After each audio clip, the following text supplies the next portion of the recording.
창세기 37장 1절부터 11절입니다. 야곱이 가나안 땅 곧 그의 아버지가 거류하던 땅에 거주하였으니 야곱의 족보는 이러하니라. 요셉이 17세의 소년으로서 그의 형들과 함께 양을 칠 때에 그의 아버지의 아내들 비라와 실바의 아들들과 더불어 함께 있었더니 그가 그들의 잘못을 아버지에게 말하더라. 요셉은 노년에 얻은 아들이므로 이스라엘의 여러 아들들보다 그를 더 사랑하므로 그를 위하여 채색 옷을 지었더니 그의 형들이 아버지가 형들보다 그를 더 사랑함을 보고 그를 미워하여 그에게 편안하게 말할 수 없었더라. 요셉이 꿈을 꾸고 자기 형들에게 말하매 그들이 그를 더욱 미워하였더라. 요셉이 그들에게 이르되 청하건대 내가 꾼 꿈을 들으시오. 우리가 밭에서 곡식단을 묶더니 내 단은 일어서고 당신들의 단은 내 단을 둘러서서 절하더이다.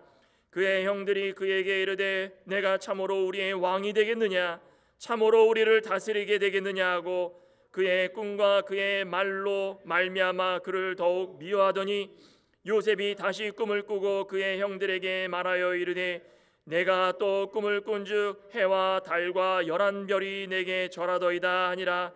그가 그의 꿈을 아버지와 형들에게 말하며 아버지가 그를 꾸짖고 그에게 이르되 내가 꾼 꿈이 무엇이냐? 나와 내 어머니와 내 형들이 참으로 가서 땅에 엎드려 내게 절하겠느냐? 그의 형들은 시기하되 그의 아버지는 그 말을 간직해 두었더라. 아멘. 아멘. 내가 꾼 꿈을 들으시오. 오늘 말씀의 제목입니다. 그리스 신화 얘기를 좀 잠깐 하고자 합니다. 우리 그리스 신화는 뭐 그냥 신화지만 그래도 참고할 내용 좀 있어서 그리스 신화에 보면은 어느 날 이 제우스의 아들 헤르메스가 아테네 왕 케크롭스의 둘째 딸 헤르세의 미모에 반하게 됩니다. 그 반한 나머지 사랑에 빠져서 상사병에 걸리는데 그렇지만은 헤르세의 동생 아글라우루스가 헤르메스의 간곡한 부탁에 불구하고 터무니없이 그냥 황금, 돈을 요구하고 재물을 요구하게 됩니다. 그래서 헤르메스는 온유한 말과 또 기도함으로 아글라우루스를 회유하고 또 부탁했지만 아무 소용이 없었습니다. 이 모습을 지켜보던 아테나, 제우스의 아내입니다.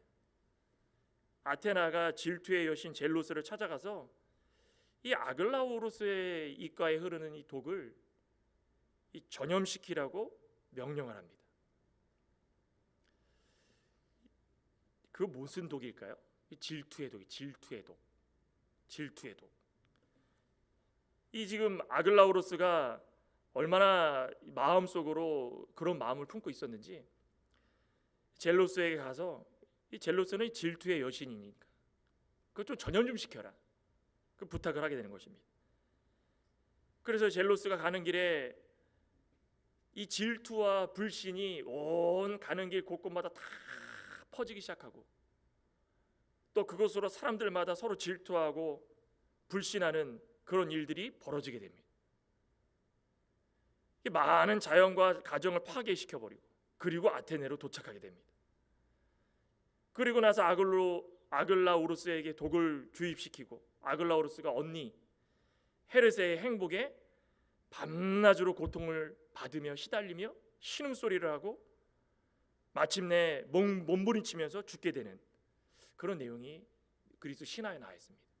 끝내는 헤르메스의 앞을 막아섰던 아글라우루스가 저주를 받게 되고 아주 처참하게 죽는데 어떻게 죽냐면 그냥 옹기를 잃고 제자리에 선 채 석상이 되어 죽었더라 이렇게 되어 있습니다. 석상의 색깔은 무슨 색깔이었을까요? 무슨 색이었을까요? 검은색입니다. 요즘에 영어 단어의 질투 단어가 뭡니까? 젤러스라는 말이 있죠. 여기 그리스 신화의 젤로스에서 파생된 말이 젤로스입니다. 질투. 이 질투는 가는 곳곳마다 불신을 남기고 파괴를 하고 사람의 마음을 검게 만듭니다. 아예 그냥 시기하고 질투하는 사람의 마음은 아예 검고 상대가 행복한 꼴을 못 보고 또 상대가 무슨 일을 하건 간에 그냥 상대를 신음하게 만들고 포기하게 만들고 시커멓다 못해 그냥 아예 저주를 하게 만드는 그것이 질투와 시기의 마음입니다. 오늘 본문에도 이 요셉을 향한 형들의 그 시기 질투가 나오죠. 이 질투로 인하여서 한 사람을 미워하고 공경에 빠뜨리는 그런 일이 이게 쉬운 일이 아닌데 세상에서는 너무 쉬워졌습니다. 아니 뭐 그리스 신화가 실제 있는 일은 아니지만 우리가 이렇게 이해를 하고 있으면 더 쉽다라는 겁니다. 질투와 시기가 지나간 길은 다 시커멓습니다. 지금도 우리 마음속에 혹여나 누군가가 이 누구를 시기하거나 질투하는 마음이 있습니까? 그 시커먼 마음, 그 시커먼 마음을 제거하지 못하면 사랑을 하지 못합니다. 오늘 본문 가운데 무슨 일이 있었습니까? 또 이러한 일이 일어난 이유가 무엇이겠습니까? 본문을 다시 한번 보시면서 뭐 이렇게 깊은 말씀은 아니지만 또 생각하면 구속사적으로 아주 깊은 말씀이기도 합니다. 또 우리 말씀을 다시 한번 보시면서 우리 삶 가운데 적용을 조금이라도 해봤으면 좋겠습니다. 첫째로는 하나님의 사랑을 받으면 세상의 미움이 더 커진다.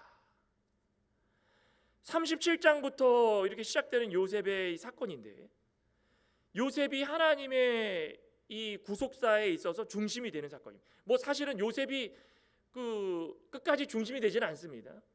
유다 지파가 이제 중심이 돼서 예수 그리스도의 이 족보를 잇는 그런 놀라운 역사가 일어나지만 다윗의 족보를 잇고 예수님이 탄생하는, 그런데 그 전에 아브라함과 이삭과 야곱과 그 다음에 이 유다의 이 가문의 중간에 징검다리 역할을 해서 아주 중요한 역할을 했던 것이 바로 요셉의 가문입니다.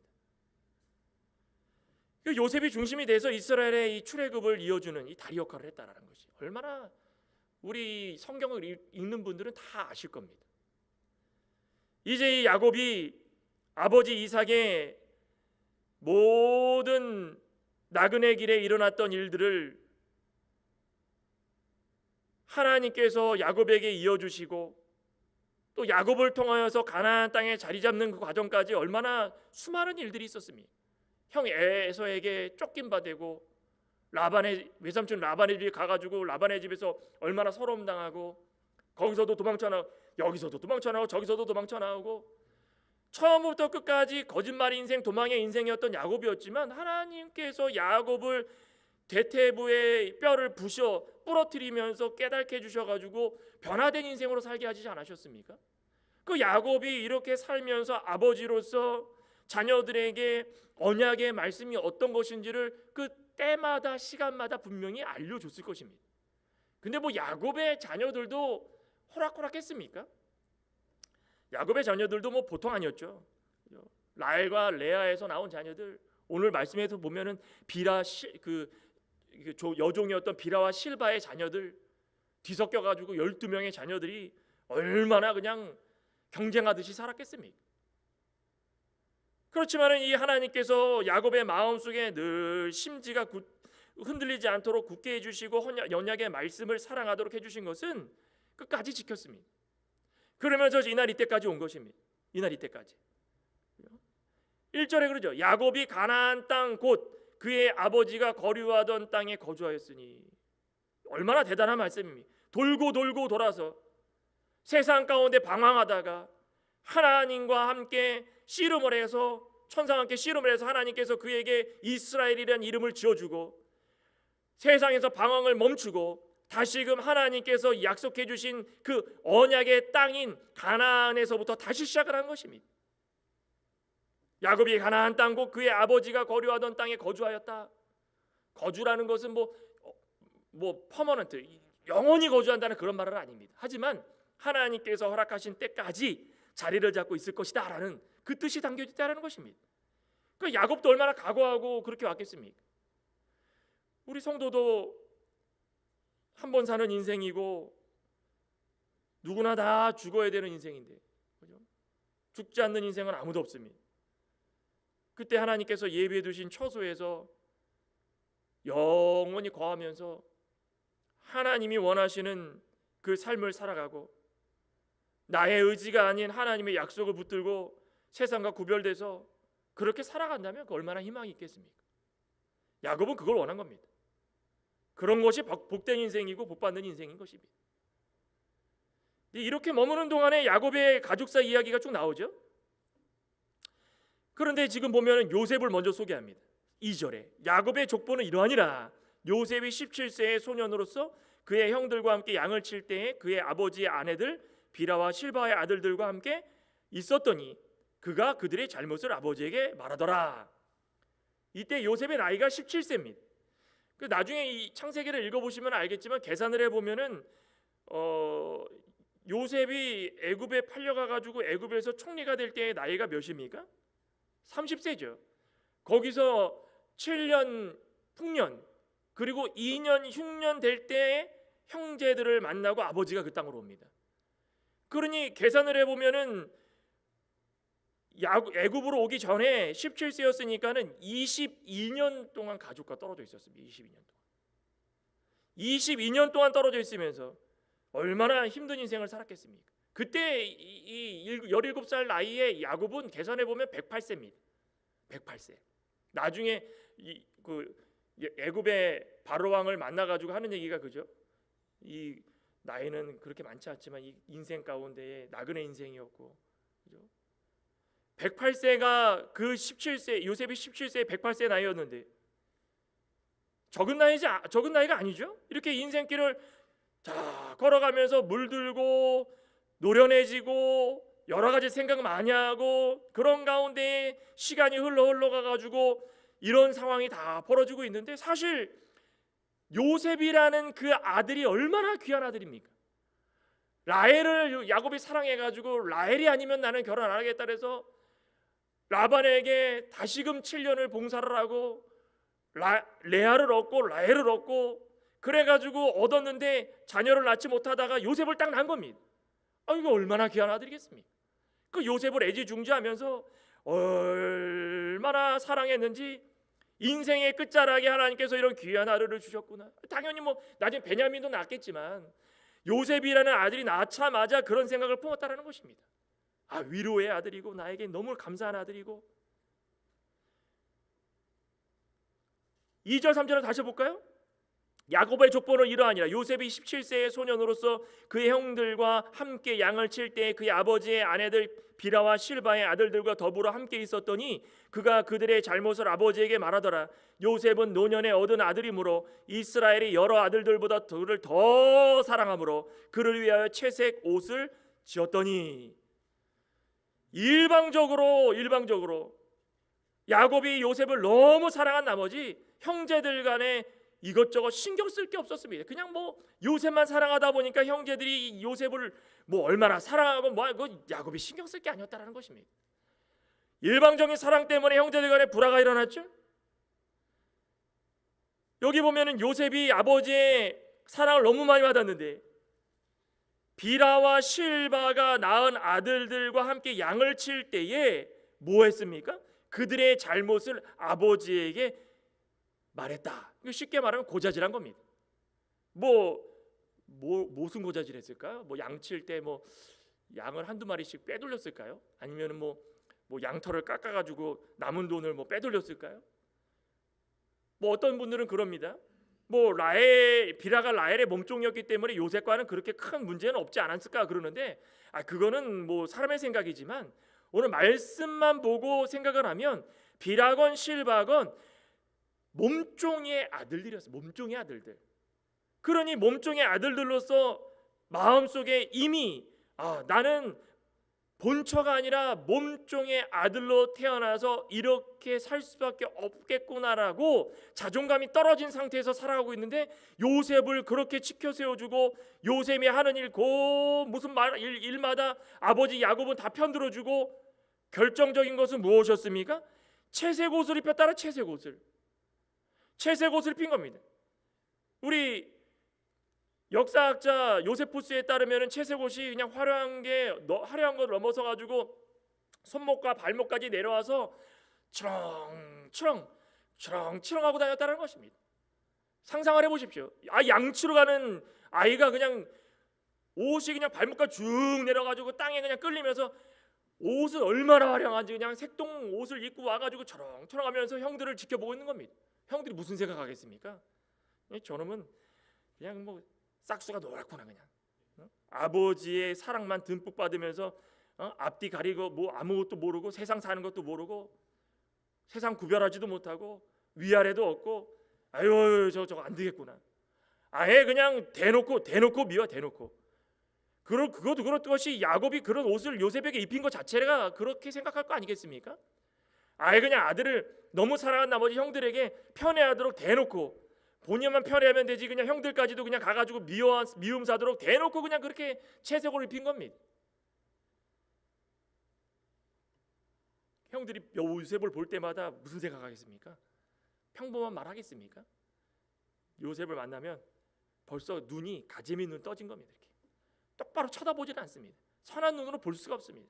옷을 처렁처렁하면서 먼지 우리는 다 묻히고 양에 똥도 묻고 솥 뭐 이렇게 몰고 다니면서 우리는 머리도 못 감고 이렇게 더러운 손톱에 때가 지지직 끌고 이렇게 가고 있는데 자기는 뭐가 대단하다고 이렇게 다 와가지고 한다는 것이 잘못한 거 다 지켜보고 있다가 아버지에게 가가지고 고자질하는 거예요. 그 요셉도 성격이 조금 좀 그렇죠. 뭐 이렇게 말씀 속에서는 뭐 우리가 뭐 부정하거나 그 요셉을 뭐라 할 수는 없지만 세상적인 기준으로 보면 요셉도 조금 좀 그렇습니다, 그죠? 나중에 보면은 그 야곱에 가가지고 이 에브라임과 므낫세 축복기도 받을 때도 그러죠. 좌우수를 나눠가지고 형제 이 위아래를 바꿔가지고 차자에게 장자의 명분을 줬으니까는 그 요셉이 어떻습니까? 화가 난 거예요, 화가. 그러니까 사실 요셉도 이게 사랑만 받고 자라니까는 세상 물정 잘 모르는 것 같아요. 아무리 이 애굽에서 그렇게 고난을 당했어도 하나님이 이스라엘의 민족을 위해 가지고 이 요셉에게 그런 고난을 당하면서 자리를 잡도록 해주셨을 뿐이지 사람의 개인적인 성격을 보면은 요셉도 참 사랑만 받고 자라가지고 진짜 세상 물정 모르는 그런 모습으로 비춰지기도 합니다. 그런데 이런 모습을 볼 때마다 형제들이 꼴보기 싫은 겁니다. 평범한 말로 대할 수가 없는 거예요. 따뜻한 말로 대할 수가 없는 겁니다. 그러면서 이 모든 하나하나 가운데에 하나님께서 이 요셉을 쓰시기로 한 그런 모든 하나님의 계획과 섭리가 비춰지고 있는데도 불구하고 그들은 그걸 깨닫지 못한다는 것입니다. 우리 생각을 해보십시오. 하나님의 사랑하는 백성들, 성도들, 우리가 이 세상을 살아가면서 자랑할 게 무엇이 있고 우리가 원하는 거, 바라는 거 그거 뽐내며 투정 부리며 불평불만하며 살아가도 그것으로 만족할 우리지만 하나님께서 우리를 다 불쌍히 여겨주셔가지고 선택해 주시고 가장 사랑해 주시고 우리에게 영적으로 우리의 채색 옷을 우리 가운데 입혀주신 것입니다. 그럼 우리는 어떻게 살아야 되겠습니까? 세상 가운데 살아가면 세상 사람들로 그 눈이 우리를 볼 때에 그냥 똑바로 안 떨어지는 것이 그것이 정상적인 겁니다. 우리 일반 사람들이 그리스도인들 기독교인들을 볼 때에 정상적으로 안 보는 것이 그게 정상입니다. 착각하지 마십시오. 우리는 그리스도인으로 세상 살아갈 때 우리가 뭐 대단한 것처럼 앵거르고 살아가지만 세상 사람들이 우리 볼 때 비정상으로 보는 것이 그게 정상입니다. 왜 저 사람들이 우리도 이렇게 생각할까? 우리가 정상으로 생각한다고 착각하지 마시기 바랍니다. 우리 다 비정상입니다. 사람들이 멀쩡한데 우리만 채색옷 입고 다니는 채색옷. 사람들은 흙묻히면서 일하고 다니는데 우리는 다 채색옷 입고 다니는 채색옷. 그죠? 그런데 우리는 기억해야 될 게 있습니다. 우리는 영적 채색옷을 입었다는 것입니다. 영적 채색옷. 우리 요한일서 한번 볼까요? 요한일서 3장. 이렇게 살아가면 세상이 우리를 어떻게 보는지를 기억해 주십시오. 이렇게 살아가면 세상이 우리를 어떻게 보냐면 요한일서 3장 13절에 형제들아 세상이 형제들아 누굽니까? 그리스도를 믿는 성도들을 말하는 것입니다. 세상이 하나님을 대적하고 예수를 부인하는 모든 세상 가운데의 죄성에 빠져서 그것을 구별하지 못하는 그 세상이 너희를 우리 믿는 자들을 미워하여도 이상히 여기지 말라. 우리는 형제를 사랑함으로 사망에서 옮겨 생명으로 들어간 줄을 알거니와 사랑하지 아니하는 자는 사망에 머물러 있느니라. 그 형제를 미워하는 자마다 살인하는 자니 살인하는 자마다 영생이 그 속에 거하지 아니하는 것을 너희가 아는 바라. 세상 사람들이 우리를 미워하는 건 정상입니다. 그렇지만 우리는 어떻습니까? 우리가 세상을 미워도 되겠습니까? 우리가 형제를 미워도 되겠습니까? 우리가 우리의 뜻대로 살아가면서 사람들을 우리의 생각대로 좌지우지하면 그거 되겠습니까? 우리의 뜻을 품고 살아가면서 우리 모든 성격과 의지를 드러내면서 살아가면 되겠습니까? 우리는 영적 채색옷을 입은 것이 채색옷. 영적 채색옷을 입었기 때문에 모든 사망에서 생명으로 옮겼기 때문에 우리는 생명을 가지고 살아가는 것이고, 세상의 모든 사람들은 예수님을 믿지 않는 자들은 사망으로 살아가는 것입니다. 그 우리는 구별되며 살아가는 것입니다. 아무리 우리가 갔다 해도 우리는 다릅니다. 세상에서 살아가시면서 하나님의 사랑을 듬뿍 받은 거로 그걸로 만족하시며 사시기 바랍니다. 세상 사람들이 우리를 미워하고 싫어하고 구별해가지고 인사조차 안 하려고 들어도 그거 대항하지 마시기 바랍니다. 그저 우리는 우리의 하나님 말씀을 순종하며 우리의 뜻대로 하나님의 모든 사랑하는 마음들을 베풀며 살면 되는 것입니다. 우리가 말씀대로 살려고 하다가 생긴 일은 그 하나님이 책임져 주시는 것입니다. 요셉도 사실은 예수 그리스도의 그림자입니다. 예수님도 세상에 오셔가지고 살아가시면서 하나님이 주신 그 모든 사랑하는 마음들을 세상 가운데 다 알려주고 가르쳐주고 다녔지만 세상에 기쁨을 받았습니까? 사랑을 받았습니까? 칭찬을 받았습니까? 예수님은 그런 거 받은 적이 한 번도 없고 30세까지 자랄 때도 마찬가지고 공생애 3년만을 할 때도 마찬가지고 십자가상에 달려 죽으실 때까지도 늘 사람들이 저주하고 미움사고 아예 그냥 취급도 안 하고 그렇게 살았던 분이 바로 예수 그리스도라는 것입니다. 그러니 지극히 정상이에요. 지극히 정상. 그렇죠? 요셉이 이런 모습을 가지고 살아가는 것도 하나님의 사랑을 받으며 이 세상의 미움을 받을 수밖에 없는 모습으로 살아간다라는 것을 깨닫게 하기 위해서 우리에게 보여주시는 것입니다. 또 한 가지 무엇입니까? 하나님은 갈 길을 예비해 주시는 것입니다. 갈 길을 예비해 주신다. 하루는 요셉이 꿈을 꿨습니다. 이 꿈을 꾼 이야기를 그냥 본인만 알고 있었으면 참 좋겠는데 이건 세상적인 생각이고 이 꿈을 가지고 형제들에게 가서 이야기를 하는 것입니다. 그러니까 세상적인 생각으로 하면 이게 이해가 잘 안 됩니다. 그죠? 채색 옷을 입고 형들의 일거수일투족을 고발을 하고 고자질하고 또 그거에 끝이 아니라 꿈을 꾼 걸 가지고 이야기를 하는데 무슨 꿈을 꾼 얘기를 하는지 그냥 형제들이 질투를 그냥 드러내게 만듭니다. 이렇게 보면 조금 공감 능력이 좀 떨어지죠, 그죠? 공감 능력. 형들이 질투심을 살 거 뻔한데도 불구하고 가가지고 순진한 건지 뭔지. 그러니까 이게 하나님을 믿는 사람들의 모습이 이렇다라는 거예요. 하나님을 믿는 사람들의 모습은 공감 능력 떨어져도 상관없습니다. 순진해요. 세상 사람들한테 가가지고 말씀 전할 때 그 사람들 눈치 비유 다 따져야 되겠습니까? 따져야 되겠습니까? 가가지고 이 사람이 성격이 어떠하고 이 사람이 뭘 하고 있고 이 사람이 뭐 해야 되고 다 따져가지고 말씀을 전해야 되냐 말아야 되냐 분석해가지고 전합니까? 있는 거 전하는 것입니다. 우리가 품고 있는 말씀을 그대로 전하는 것입니다. 그게 우리의 사명이지 우리가 생각해가지고 다 분별해가지고 이거는 이 사람은 전할 수 있는 사람이고 이 사람은 전할 수 없는 사람이구나. 전도하다 보면 그런 생각 많이 합니다. 그죠? 덩치가 큰 사람이고 막 이렇게 인상 찌그러 다니는 사람이 있으면 말 붙이면 화를 내지 않을까? 그죠? 바쁘게 지나다니는 사람한테 전도하면 이 사람이 받을 수 있을까 없을까? 그거는 좀 그렇습니다. 한국에 가면은 지하철 많이들 이용하는데 거기에 항상 요즘도 있더라고요. 빨간색 여기에 글씨에 노란색으로 예수 천당 불신지옥 해가지고 십자가 탁 이렇게 들고 제가 어느 영상을 봤더니 이거 뭐 주작인지 모르겠습니다만 그런 십자가를 지고 예수님의 복장을 하고 면류관을 딱 하나 끼고 그리고 길을 걷다가 다른 종교 사람 같아요. 무슨 이렇게 코스튬을 하고 있더라고요. 그 사람하고 시비가 붙었는데 길을 걷고 있다가 어떻게 하는지 아십니까? 서로 막 주고받고 때리고 싸우고 난리가 나는 거예요. 십자가를 메고 가시면류관을 형상을 만들어가지고 예수님처럼 옷을 입고 걷고 있다가 시비가 붙었는데 아예 그냥 목을 붙들고 때리고 난리가 난 거, 사람들 거기서 찍고 난리가 난 겁니다. 그 전도가 되겠습니까? 또 지하철을 타고 들어가면은 사람들이 앉아가지고 쉬지 않습니까? 그러면 거기다 대고 예수천당 불신지옥. 그러면 사람이 깜짝 놀랍니다. 어떤 사람들은 왜 그러세요? 그러면 어떤 처녀들, 대학생들 앉아가지고 다 핸드폰 보고 있으면 예수 믿으면 천국, 안 믿으면 지옥. 예수 믿어 안 믿어? 저 교회 안 다녀요. 그건 지옥 가. 그러고 나갑니다.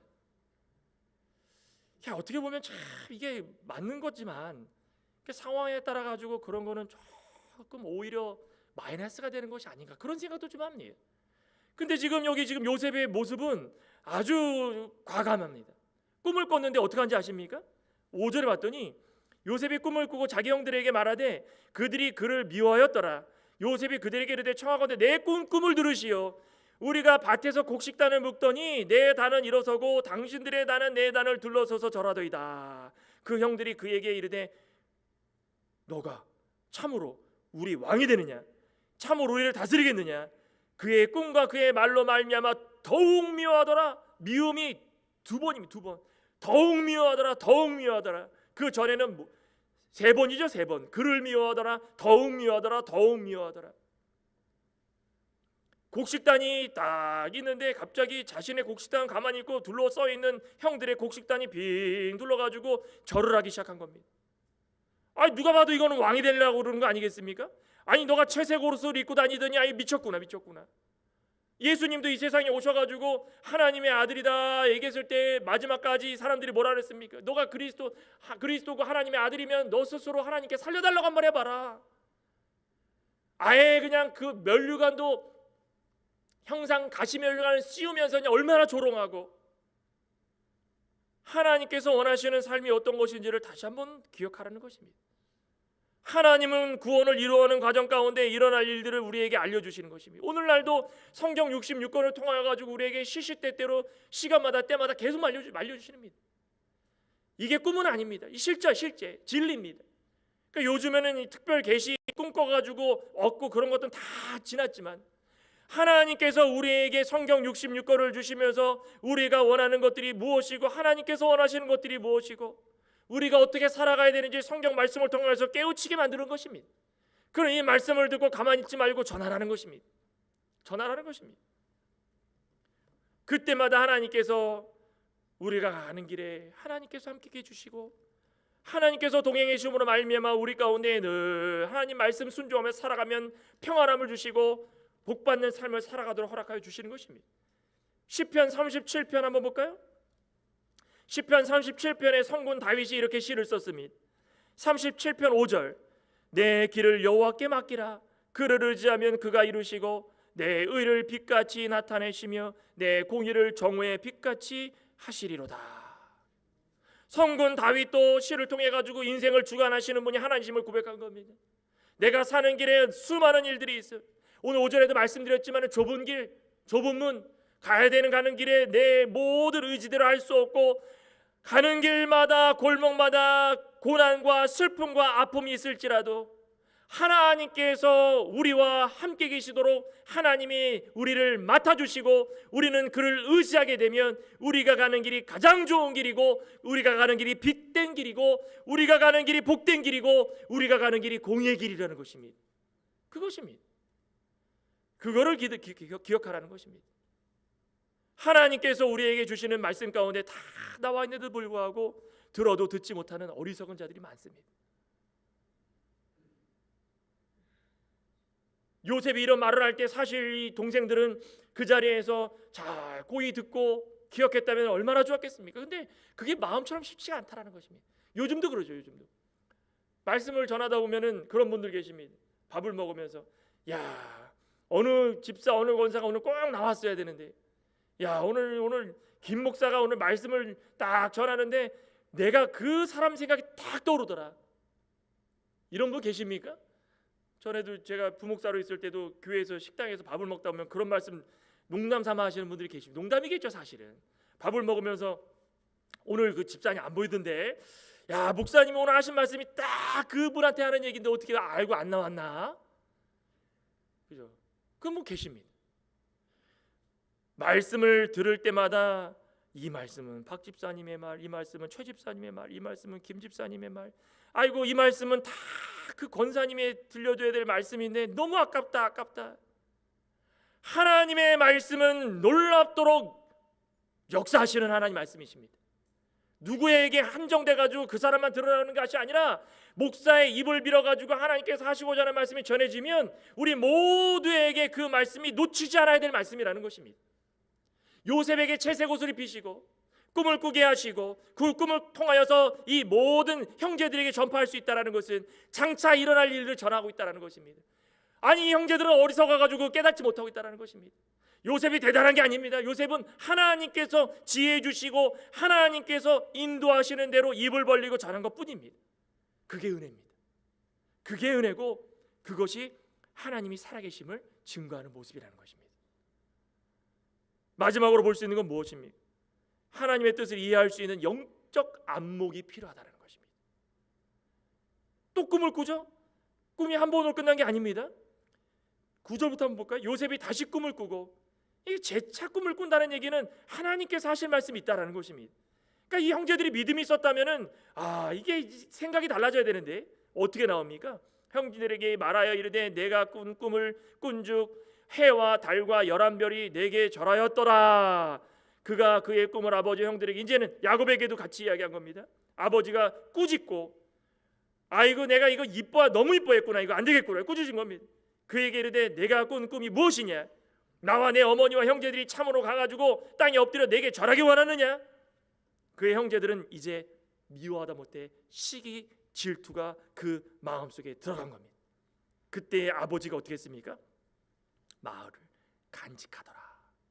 그 말을 간직하더라. 이게 중요한 겁니다. 어떤 말을 하던 간에 하나님께서 우리에게 주시는 말씀이 무엇인지를 구별할 수 있고 간직할 수 있는 자가 되어야 된다는 것입니다. 꿈을 꿀 때마다 그 꿈이 어떤 것인지를 잘 기억했다면 얼마나 좋았겠습니까? 11별은 이 요셉의 11형제를 말하는 거겠죠? 해와 달은 아마 야곱과 어머니 라헬, 또 라헬이나 레아, 그렇게 이야기하는 거겠죠, 그죠? 어머니니까. 그러니 그들 가운데에 하나님께서 주시는 이 꿈이 있는데 이 꿈을 꾸는데 해와 달과 11별이 자신을 중심으로 해가지고 다 절을 합니다. 아니 누가 들어도 이거는 다 괘씸한 이야기 아니겠습니까? 그러니 형제들이 이걸 들을 때에 세상의 이 질투심이라는 질투심은 다 마음속에 얻어가지고 그냥 이거는 도대체 제가 용서할 수 없는 것이구나. 산전수전 다 겪은 야곱까지도 짜증을 냈습니다. 지금 꾸짖어가지고 그런 얘기하지 말아라. 내가 너한테 채색옷을 입히면서 내가 너를 좋아했지만은 이건 아닌 것 같다. 한 번은 그렇게 이야기했지만은 자꾸 곱씹고 또 곱씹다 보니까는 형제들은 질투와 시기를 하지만 아버지는 그 뜻이 무엇인지를 조금씩 마음속으로 간직하기 시작했다는 것입니다. 이게 무엇입니까? 영적 안목입니다. 별거 아닌 것 같아도 창세기부터 요한계시록까지 하나님 말씀을 들을 때마다 그 말씀을 곱씹고 곱씹을 때 처음에 들을 때는 쓰고 이것이 나에게 과연 어떤 말씀으로 다가온 건지 내가 생각해도 이해가 안 됩니다. 또 읽고 또 읽고 또 읽고 또 읽었더니 나중에 내 속에서 달고 너무 달콤해가지고 하나님께서 이 말씀이 내게 가장 필요한 말씀으로 주신 것이구나. 또 주셨으면 좋겠다. 또 주셨으면 좋겠다. 그러니 그 마음속에는 질투와 시기가 나오겠습니까? 안 나옵니다. 잠언 27장 4절에 그러죠. 잠언 27장 4절에 부는 잔인하고 노는 창수 같거니와 투기 앞에는 누가 서리요? 분내고 노를 내고 투기하는 거 앞에는 잔인과 창수같이 그냥 모든 것들이 엉망진창이 누가 그 앞에 쓰겠습니까? 근데 지금 형제들이 분한 마음이 생기기 시작했다는 거예요. 시기가 생기기 시작했다는 거예요. 질투가 생기기 시작했다는 것입니다. 그 분한 마음, 질투하는 마음이 생기기 시작하면 점점 커져가지고 나중에는 그 사람이 싫어지고 꼴보기 싫어지고 요셉을 나중에 어떻게 합니까? 팔아버리는 겁니다. 죽도록 싫은 거, 죽도록 싫은 겁니다. 우리 앞에서 그리스도 신화의 우리 이야기를 나눴지만은 그 젤로스도 그런 능력을 가지고 지나가는 길마다 다 변화시키고 마침내 그냥 검은 그냥 마음을 드러내가지고 사람을 그냥 검은 기둥으로 만드는 이 질투와 시기가 우리 가운데 들어오게 되면은 누구 얘기를 듣고 싶은 마음도 없어진다. 우리 신앙생활하다가 시험 조금만 들어보십시오. 아니 목사한테 시험 들고 장로한테 시험 들고 권사한테 시험 들고 누구한테 시험 들어가지고 조금만 마음이 틀어져 보십시오. 꼴도 보기 싫은 겁니다.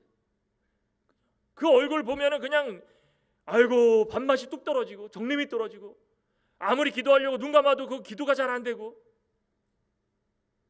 하지만 우리는 하나님의 뜻을 찾고 하나님의 뜻대로 살아가려고 하고 하나님의 말씀 붙들려고 살아가다 보면 영적인 안목이 생기고 영적인 통찰력이 생기는 것입니다. 그러면 그 사람이 그렇게 이야기했을 때 하나님이 왜 이 사람을 나에게 붙여주셨는가? 그거 생각하게 만드는 겁니다. 그럼 어떻게 됩니까? 기도하고 이 사람을 미워하지 않도록 우리 가운데 늘 아픈 손가락이다 생각하고 살아가면 되는 거죠. 그죠? 신앙생활 할 때 이해할 수 없는 일이 너무 많아도 비정상적인 일이 너무 많아도 요셉이 와가지고 꿈꾸는 이야기처럼 우리 가운데 정말 내가 듣기에 정말 이 비상식적이고 비정상적이고 너무 쓸모없는 이야기를 하는 것 같이 보여도 그때는 내가 영적 안목이 띄어지지 않았구나. 하지만 하나님 말씀을 읽으면서 영적 안목이 띄어지기 시작했더니 달리 보이는 것입니다. 다 사랑의 대상으로 보이고 다 말씀을 전해야 될 대상으로 보이고 다 교제를 나눌 수 있는 대상으로 보이고. 요셉의 꿈은 성취되었습니까? 안 되었습니까? 성취되었습니다. 이 꿈을 통하여서 아버지와 형제들을 살렸습니다.